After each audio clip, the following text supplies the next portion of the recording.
الحمد لله رب العالمين والصلاة والسلام على سيد الأنبياء والمرسلين وعلى صحبه ومن تبعهم بإحسان إلى يوم الدين وبعد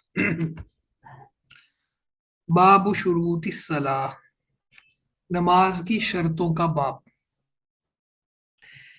یہ جو لفظ ہے نا شرط یا شروط، یہ شرط ان کی جمع ہے اور یہ اردو میں بھی مستعمل ہے۔ ہم اردو میں بھی اس کو دیکھتے ہیں کہ شرط اور اسی سے پھر شروط۔ تو نماز کی شرط وہ ہوتی ہے جس پر نماز کی صحت موقوف ہو، یعنی وہ شرط موجود ہوگی تو نماز ٹھیک ہوگی، وہ شرط موجود نہیں ہوگی تو نماز ٹھیک نہیں ہوگی۔ تو مختلف شروط ہیں۔ ویسے تو اگر اس کو جیسے یہ محمد بن صالح علیہ وسلمین رحمہ اللہ کو ہم دیکھیں تو انہوں نے بڑی بڑی دو تقسیم کیا ہے، شروط کو دو طرح سے کیٹاگرائز کیا ہے۔ ایک تو یہ کہتے ہیں کہ صحت کے لیے اور ایک وجوب کے لیے۔ یہ یہاں پہ آپ یہ دیکھیں، وشروط الصلاۃ نوعان، یعنی شروط الصلاۃ کی دو قسمیں ہیں۔ ایک ہے شروط للوجوب و شروط للصحہ، کہ کچھ واجب شرطیں ہیں، یعنی نماز کے واجب ہونے کی شرطیں ہیں کہ جب اسلام مسلمان ہوگا تو اس پر نماز واجب ہے، اسی طرح بالغ ہو جائے گا تو نماز واجب ہے، اسی طرح اس کے اندر عقل ہو تو نماز واجب ہوگی، یعنی مجنوں پر نماز واجب نہیں ہے۔ وہ انتفاع الموانع، انتفاع الموانع کا معنی یہ ہوتا ہے کہ کوئی معنی ختم ہو جائے، جیسے انشاءاللہ آگے ہم پڑھیں گے کہ کوئی عورت ہے اس کے ایام مخصوصہ ختم ہو جاتے ہیں تو موانع ختم ہو گئے تو پھر اس پر نماز واجب ہو جاتی ہے، تو یہ وجوب کی شرط ہے۔ اور دوسری شرطیں صحت کے لیے، اس میں پھر وقت آ جاتا ہے، پھر وضو آ جاتا ہے، اسی طرح یہ طہارت، جس کو حدث اصغر اور حدث اکبر سے پاکی یہ آ جاتا ہے۔ یہ انشاءاللہ ہم احادیث کے ذیل میں اور اس کی تشریحات میں انشاءاللہ تعالی یہ ساری باتیں ڈسکس کریں گے۔ تو گویا کہ شروط شرط ان کی جمع ہے، اور نماز کی شرط سے مراد وہ ہے جس پر نماز کی صحت موقوف ہوتی ہے، یعنی وہ شرط موجود ہوگی تو نماز ٹھیک ہوگی، وہ شرط موجود نہیں ہوگی تو نماز ٹھیک نہیں ہوگی۔ نماز کی درستی، نماز کی صحت کے لیے وہ شرط اس کا ہونا بہت ضروری ہے۔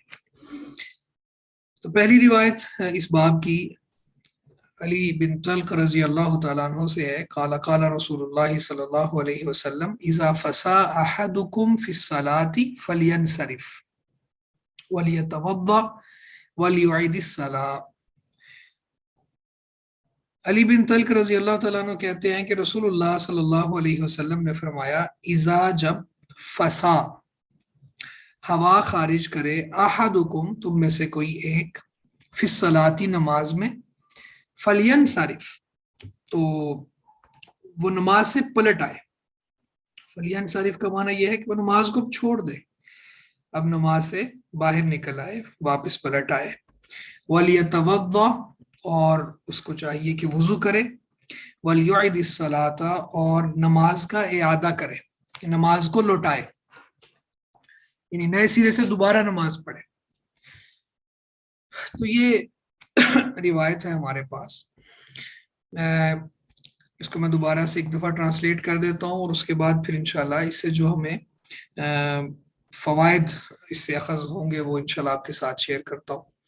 اذا فسا احدکم فی الصلاۃ، جب تم میں سے کوئی ایک نماز میں ہوا خارج کرے، فلینصرف تو چاہیے کہ وہ واپس پلٹے، ولیتوضا اور چاہیے کہ وہ وضو کرے، ولیعد الصلاۃ اور چاہیے کہ وہ نماز کا اعادہ کرے۔ یہ جو لام ہے نا، چاہیے کہ کا ترجمہ یہ لازم ہے، یہ لام کی وجہ سے ہم کر رہے ہیں، ولینصرف ولیتوضا ولیعد،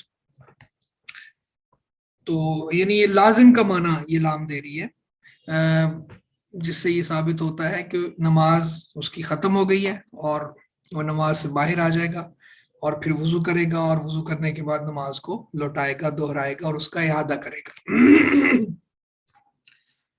اچھا، اس حدیث میں جو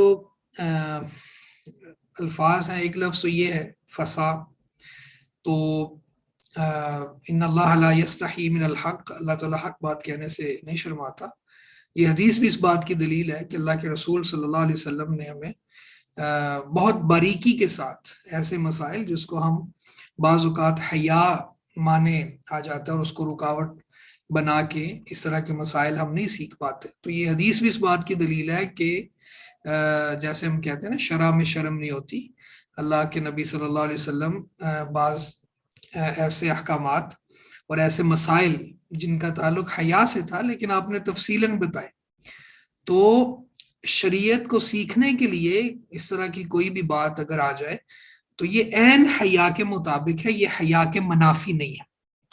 ایک بات تو اس حدیث سے بھی ہمیں یہ سمجھ آتی۔ تو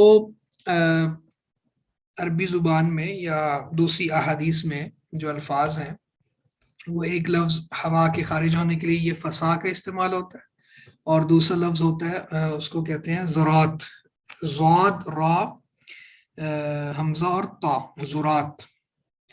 تو اگر آواز کے ساتھ ہوا خارج ہو تو اس کو زرات کہتے ہیں، اور اگر ہوا کے بغیر انسان کا وضو ٹوٹ جائے تو پھر اس کو فسا کہتے ہیں۔ زرات کا لفظ بھی حدیث میں آتا ہے کہ نبی اکرم صلی اللہ علیہ وسلم نے فرمایا کہ جب اذان ہوتی ہے نا تو شیطان بھاگ جاتا ہے، وَلَهُ زُرَات، تو ساتھ میں اس کی آواز کے ساتھ ہوا خارج ہوتی ہے، یعنی وہ اذان کی ہیبت کو برداشت نہیں کر پاتا۔ تو خیر یہ لفظ جو ہے اس کی تھوڑی ڈیٹیل میں اس پہ بات کی ہے کہ یہ سمجھ آ جائے۔ تو اس کے بعد پھر نماز ختم ہو جائے گی۔ تو اس میں اصول یہ ہے، آپ اصول یہ یاد رکھ لیں کہ قبل اور دبر میں سے کوئی بھی چیز اگر خارج ہو جاتی ہے تو وضو ٹوٹ جاتا ہے۔ نماز کے دوران اگر ایسا ہو تو پھر نماز سے اس کو نکلنا پڑے گا اور دوبارہ سے وضو کر کے آنا پڑے گا اور نماز کو دہرانا پڑے گا۔ تو یہ اس باب کی پہلی حدیث ہے۔ اچھا، یہاں پہ ایک بات میں نے ابھی کی، حدث اصغر اور حدث اکبر، اس کو بھی سمجھ لیجئے۔ حدث اکبر کیا ہوتا ہے؟ حدث کہتے ہیں کہ جب آدمی بے وضو ہو جاتا ہے، تو حدث اکبر وہ ہوتا ہے کہ جس میں بے وضو تو وہ ہو گیا لیکن صرف وضو کرنے سے کام نہیں چلے گا، بلکہ اس کو غسل بھی کرنا پڑے گا۔ تو جی، تو اس حدیث پر مزید ایک دو باتیں میں کرتا ہوں، پھر انشاءاللہ تعالیٰ آپ سے پوچھ لیتے ہیں کہ آپ کو کوئی سوال تو نہیں ہے۔ تو اس میں ایک بات تو ہم نے یہ کہہ دی کہ ان اللہ لا یستحی من الحق، تو حیا ظاہری طور پر بعض اوقات ہمیں لگتا ہے کہ کوئی باتیں حیا کے منافی ہیں، لیکن وہ دین سیکھنے میں وہ حیا کے منافی نہیں ہوتی، وہ عین حیا ہے۔ اور اسی طرح اس حدیث سے یہ بھی ثابت ہوا کہ نماز کے لیے وضو شرط ہے، اور اتنی یہ کریٹیکل شرط ہے وضو کہ کوئی شخص اگر بے وضو ہونے کے باوجود بھی نماز جاری رکھے گا تو کتنا بڑا گناہ گار ہوگا۔ شاید آپ نے یہ حدیث پہلے نہیں سنی ہوگی، میں آپ کے ساتھ شیئر کرتا ہوں۔ نبی اکرم صلی اللہ علیہ وسلم نے فرمایا کہ ایک بندہ مرنے کے بعد جب قبر میں پہنچے گا تو فرشتے اس کو گرز ماریں گے لوہے کا، اور اس گرز کی وجہ سے اس کی شدت اتنی زیادہ ہوگی کہ وہ قبر آگ سے بھر جائے گی، اور پھر جب اس کے عذاب کی کیفیت ختم ہوگی تو وہ سوال کرے گا فرشتوں سے کہ میرا جرم کیا تھا جس کی وجہ سے تم نے مجھے سزا دی ہے۔ تو آگے سے فرشتے اس کو جواب دیں گے تیرے دو جرم تھے، یعنی تیرے دو گناہ تھے جس کی وجہ سے تجھے یہ گرز مارا۔ ایک یہ ہے صلیت صلاۃ واحدۃ بغیر طہور، تو نے اپنی زندگی میں ایک نماز بغیر وضو کے پڑھی تھی، آپ ذرا تصور کیجئے۔ اور وَمَرَرْتَ بِمَظْلُومٍ وَلَمْ تَنْصُرْهُ، یہ پہلا جرم تھا، اور دوسرا جرم یہ تھا کہ تو مظلوم کے پاس سے گزرا تھا لیکن اس کی مدد نہیں کی تھی۔ تو یہ یعنی وضو نماز کے لیے شرط ہے۔ تو اس لیے بعض اوقات اگر کسی مجلس میں یا اجتماعی طور پر باجماعت نماز پڑھ رہے ہوں تو نماز کے دوران اگر یہ ہوا خارج ہو جاتی ہے تو پھر نماز جاری رکھنا کسی صورت بھی ٹھیک نہیں ہے، یعنی اس وقت پھر وہاں سے فَلْيَنْصَرِفْ، اللہ کے رسول کا حکم ہے، اس پر عمل کرنا ہوگا۔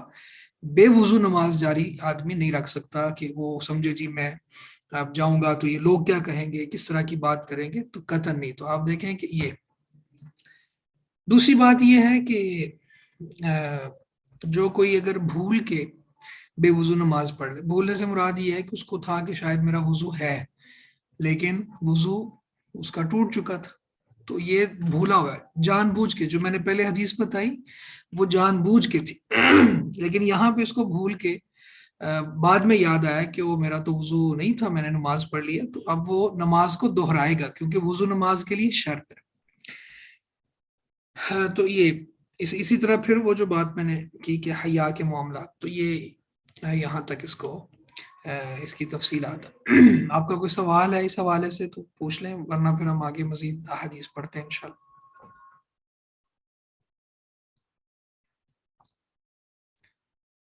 جی السلام علیکم سر. وعلیکم السلام. جی سر جو آپ نے ابھی حدیث بتائی ہے اس میں گرز کیا چیز ہوتی ہے؟ کوڑا نہیں ہوتا جس طرح کوئی لوہے کی سٹک ہو بڑے سائز کی, تو اس کو گرز کہتے ہیں.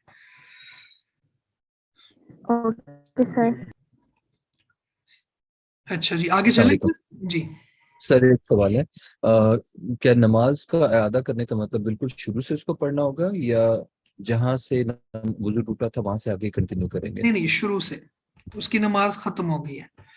یہ مجھ سے ایک میری اسٹوڈنٹ نے پوچھا تھا یہ مسئلہ, تو میں نے پھر اس پہ ریسرچ کی تھی, کیونکہ بعض اشکالات پیدا کیے جاتے ہیں مختلف مسالک میں, اور مختلف طرح کی فقہ ہوتی ہے اس میں. تو وہ کہتے ہیں جی جہاں سے چھوڑا ہے وہیں سے آگے شروع کر لے, تو قطعاً ایسی بات نہیں ہے.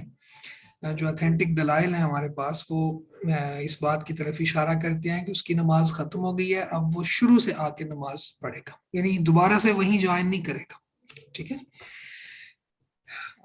سر سوال ہے جی. وہ آپ نے بتایا کہ وہ اس کو مطلب قبر کا عذاب ہوگا جو قرض اس کو پڑے گا, تو حضرت محمد صلی اللہ علیہ وسلم نے ایک دفعہ جا رہے تھے تو کیا ان کو علامت آئی تھی کہ اس قبر میں عذاب ہو رہا ہے, وہ پیشاب کے چھینٹوں کی وجہ سے غالباً. تو عام آدمی جو ہوگا اس کو کسی طرح انڈیکیشن ہو سکتی ہے کہ کسی قبر میں عذاب ہو رہا ہے یا نہیں ہو رہا؟ جی بالکل نہیں ہو سکتی, صرف رسول اللہ صلی اللہ علیہ وسلم کا خاصہ ہے, کیونکہ اس کو برزخ کہتے ہیں نا, یہ برزخی زندگی ہے. تو برزخی زندگی پر اللہ نے ہمیں اطلاع نہیں دی, کیونکہ ایک حدیث بھی ہے, نبی اکرم صلی اللہ علیہ وسلم نے فرمایا کہ انسانوں اور جنوں کے علاوہ باقی لوگوں کو اللہ تعالیٰ اطلاع دے دیتے ہیں بعض اوقات قبر والے کے ساتھ کیا سلوک ہو رہا ہے. تو انسانوں اور جنوں سے یہ چیز مخفی رکھی گئی ہے. اگر مخفی نہ رکھی جائے تو حدیث کے اکارڈنگ اللہ کے رسول فرماتے ہیں کہ یہ لوگ اپنے مردے دفنانا چھوڑ دیں, تو یعنی اس کے مخفی رکھنے میں بھی حکمت ہے, اور اس کو برزخ اسی لیے کہتے ہیں نا, برزخ کا معنی ہوتا ہے پردے والی بات جو ہمیں نہیں معلوم. جی آگے چلتے ہیں انشاءاللہ. السلام علیکم ورحمۃ اللہ وبرکاتہ. وعلیکم السلام. اچھا جی سر, آپ حد سے اصغر اور اکبر کے بارے میں بتا رہے تھے, وہ میرے خیال میں بات کمپلیٹ نہیں ہوئی تھی. اچھا ہاں چلیں میں بتا رہا ہوں. تو حد سے جی اکبر جزاک. جو ہے, ہاں حدث کا معنی ہوتا ہے بے وضو ہونا, اور حد سے اکبر وہ ہوگا کہ جس میں آدمی پر غسل واجب ہو جاتا ہے, جبکہ حد سے اصغر وہ ہوتا ہے کہ جس میں غسل کے بجائے صرف وضو ہی کافی ہوتا ہے. تو یہاں پہ ایک اور بات بھی سمجھ لیجئے کہ بعض لوگوں میں نا, یعنی عام طور پر لوگوں میں معروف ہے یہ کہ جب بھی وضو کرنا ہے تو ساتھ استنجا بھی کرنا ہے, یعنی واش روم آیا ہے یا نہیں آیا لیکن جانا ضرور ہے. تو یہ بات بھی غلط ہے, یہ بھی شریعت کے مخالف ہے. تو یہ حد سے اصغر اور حد سے اکبر والی بات بھی میرا خیال ہے کلیئر ہو گئی ہے کہ اگر تو غسل واجب ہوتا ہے تو یہ, اور پھر اس کے لیے کچھ کنڈیشنز ہیں, اس میں اس کو غسل جنابت اسی وجہ سے کہتے ہیں کہ اس میں کچھ کنڈیشنز ہیں. تو بے وضو ہونے کے لیے ساتھ میں واش روم جانا یہ ضروری نہیں ہے, یہ بات میں نے کلیئر کر دی.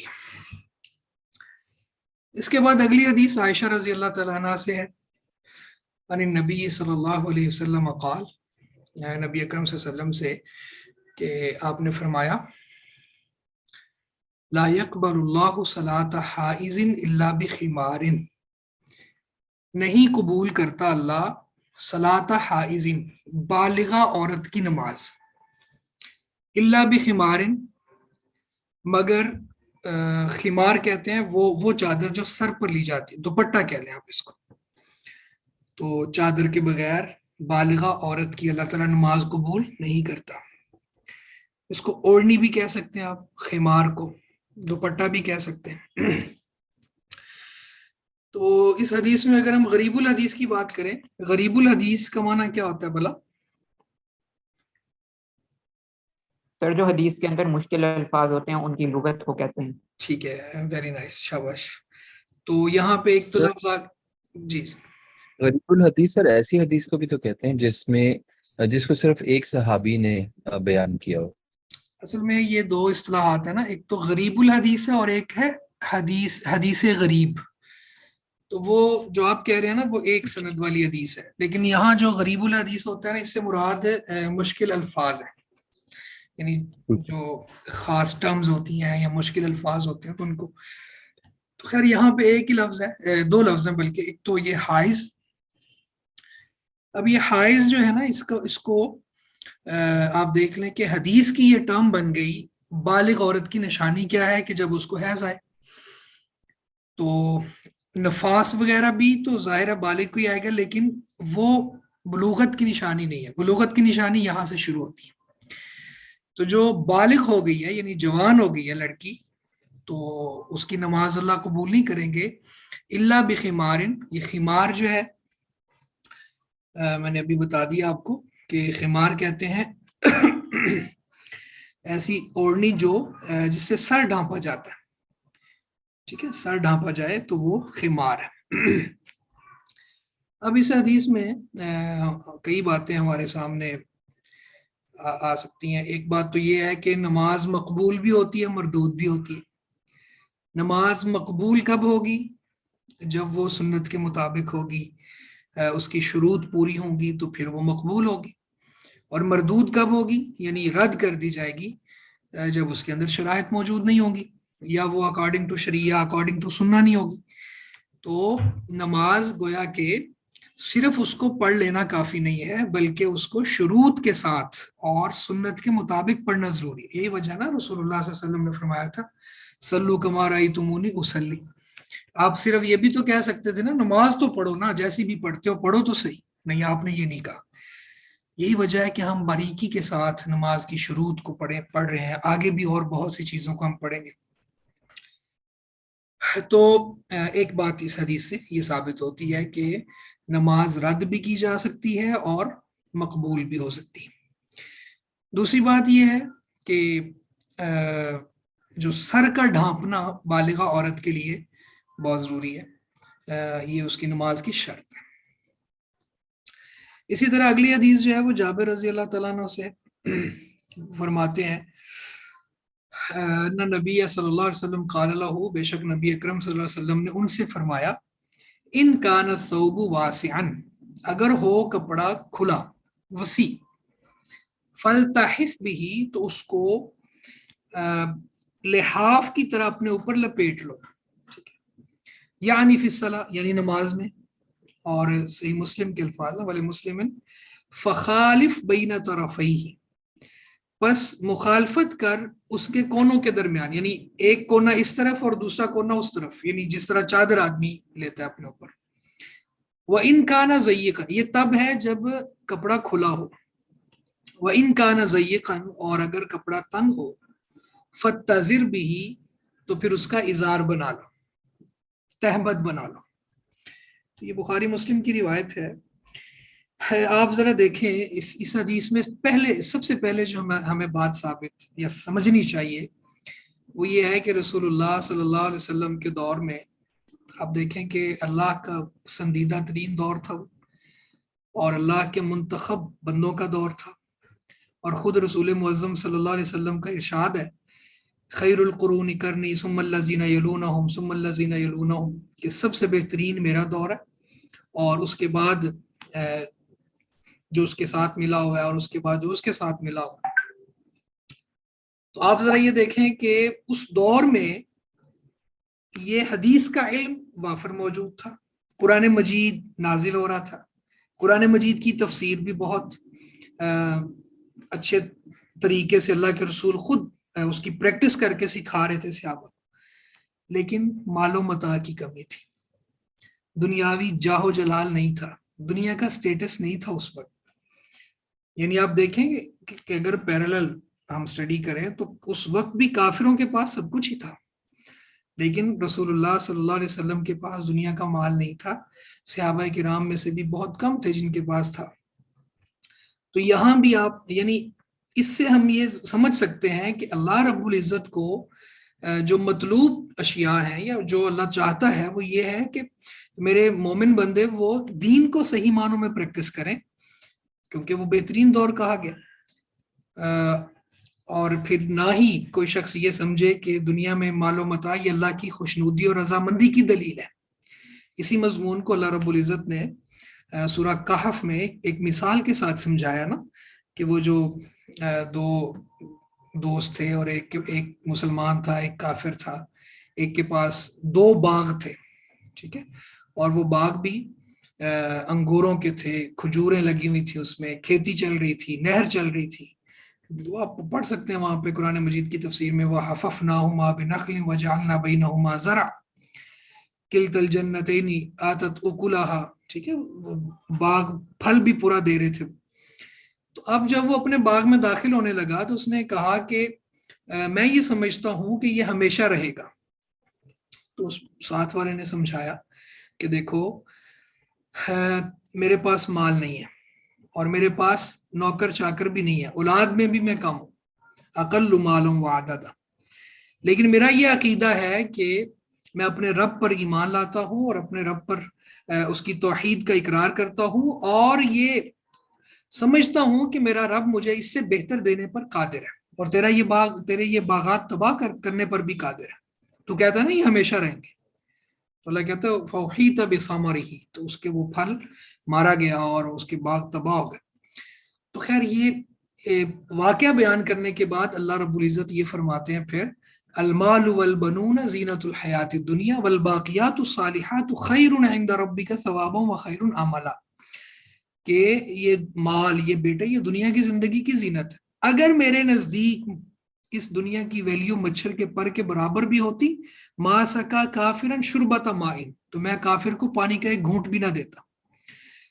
تو خیر یہ ایک ضمناً بات آ گئی۔ تو اس وقت کپڑے، اب آج کل تو ہم اتنے زیادہ برانڈز اور طرح طرح کے بدل کے اور پھر بہت زیادہ مہنگے ایکسپینسو کپڑے پہننے چاہیے، گناہ کی بات نہیں ہے اگر کچھ شروط اور حدود و قیود میں رہا جائے، لیکن ہمیں یہ سوچنا ہوگا کہ ہمارا اس وقت جو سٹیٹس ہے دنیاوی تو بہت اعلیٰ ہے، کیا دینی ہمارا سٹیٹس بھی ایسا ہی ہے؟ تو اس بات کو بہت سمجھنے کی ضرورت ہے۔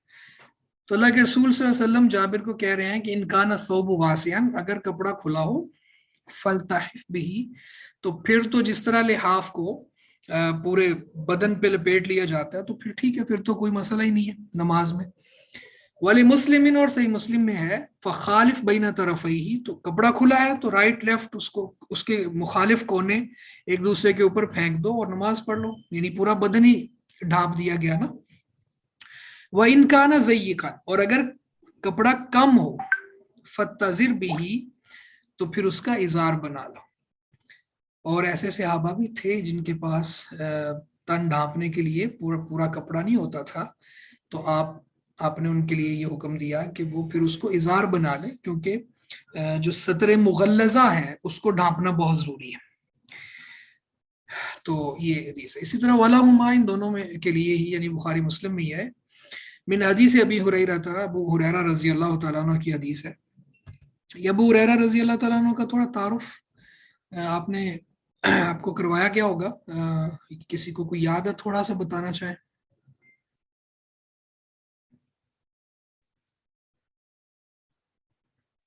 سر یہ اصحاب صفہ میں سے تھے اور سب سے زیادہ احادیث انہی سے مروی ہیں، کیونکہ یہ اپنا گھر بار چھوڑ کے نبی صلی اللہ علیہ وسلم کی خدمت میں صرف اسی کام کے لیے ہوتے تھے۔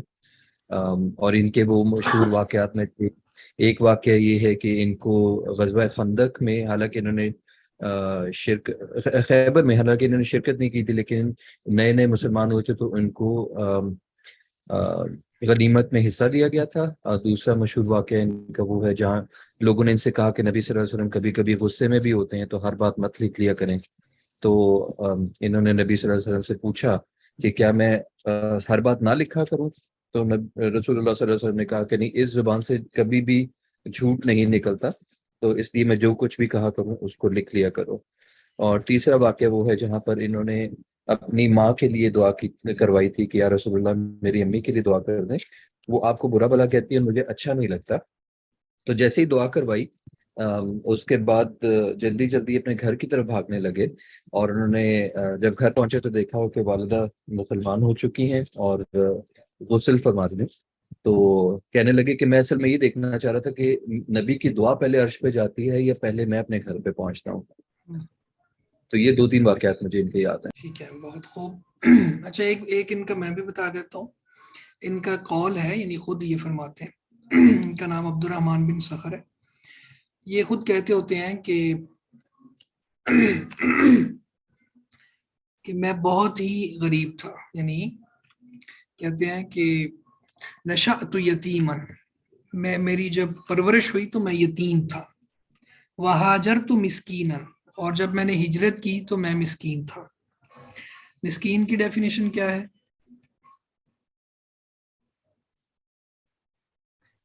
جس کے پاس ضروریات زندگی کی چیزیں بھی نہ ہوں. بالکل صحیح ہے. یعنی جس کی جائز ضروریات زیادہ ہوں لیکن اس کی آمدنی کم ہو، یا پھر ایک وقت اس کو کھانا ملے اور ایک وقت نہ ملے، تو یہ مسکین ہوتا ہے.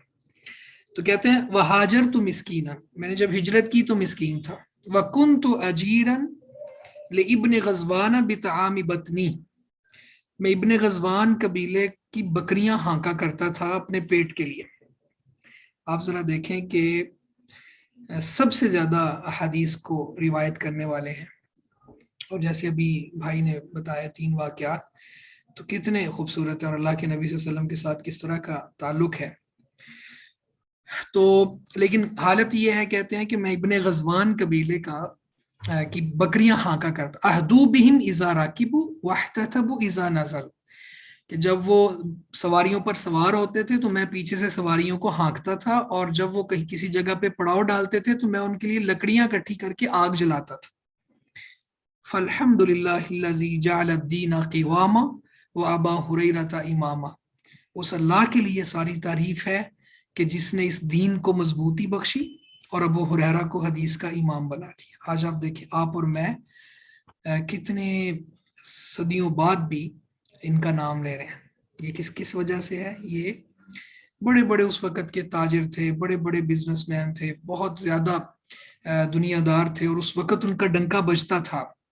یعنی مشرق اور مغرب میں لوگ ان کو جانتے تھے اس وقت، لیکن سب ملیا میٹ ہو گئے، کسی کا نام زندہ نہیں رہا. تو دین کی وجہ سے اور حدیث کے علم کی وجہ سے ابو ہریرہ رضی اللہ تعالیٰ عنہ کو اللہ تعالیٰ نے ابھی بھی ان کا نام روشن کیا ہوا ہے. اور یہ جو ہم پڑھ رہے ہیں انہی کی روایات دی ہوئی ہیں، تو ان کے لیے صدقہ جاری ابھی ایسا اجر ہے ان کے لیے جو ختم ہونے والا نہیں ہے. تو خیر، فرماتے ہیں لا یصلی احدکم، نبی اکرم صلی اللہ علیہ وسلم نے فرمایا ہے لا یصلی احدکم فی الثوب الواحد، تم میں سے کوئی ایک کپڑے میں نماز نہ پڑھے. لیس علی عاتقہ منہ شیء، کہ اس کے کندھے پر اس میں سے کوئی حصہ بھی نہ ہو، یعنی کپڑے کا کوئی حصہ بھی اس کے کندھے پر نہ ہو. تو پیچھے جو ہم نے حدیث پڑھی ہے وہ کھلا کپڑا ہو تو پھر 2 کپڑے ہونے چاہیے، ایک ازار بنا لیا جائے اور ایک اس کو قمیض کہہ لیں، یعنی جس کندھے کے اوپر بھی کپڑا ہونا چاہیے. یہ عاتقی ہے، ایک کندھے کو کہتے ہیں، اور عاتقی ہی کے لفظ بھی آتے ہیں بعض روایات میں، یعنی اس کے دونوں کندھوں پر. تو دونوں کندھے ہی مراد ہے، کوئی اس میں آپس میں تصادم نہیں ہے. تو کندھوں پر بھی کپڑا ہونا چاہیے. لیکن اگر ضیقاً تنگ ہو تو پھر مجبوری ہے، تو پھر مرد کا جو سطر ہے وہ ناف سے لے کے گھٹنوں تک ہے، تو کم از کم یہ ضرور ڈھانپا ہوا ہو نماز میں. وعن ام سلمہ رضی اللہ تعالیٰ عنہ انہا سألت النبی صلی اللہ علیہ وسلم، ام سلمہ کہتی ہیں کہ انہوں نے نبی اکرم صلی اللہ علیہ وسلم سے سوال کیا، اتصلی المرأة فی درع و خمار بغیر ازار، کیا عورت نماز پڑھ سکتی ہے فی درع، درع کہتے ہیں کرتا جو ہوتا ہے، صرف قمیض، لمبی قمیض، و خمار اور اوڑھنی میں، دوپٹے میں، بغیر ازار، بغیر ازار کے، یعنی جیسے آج کل خواتین اوپر لمبی قمیض پہنے اور نیچے ٹائٹس پہن لیتی ہیں، یا نیچے علیحدہ سے ازار کے لیے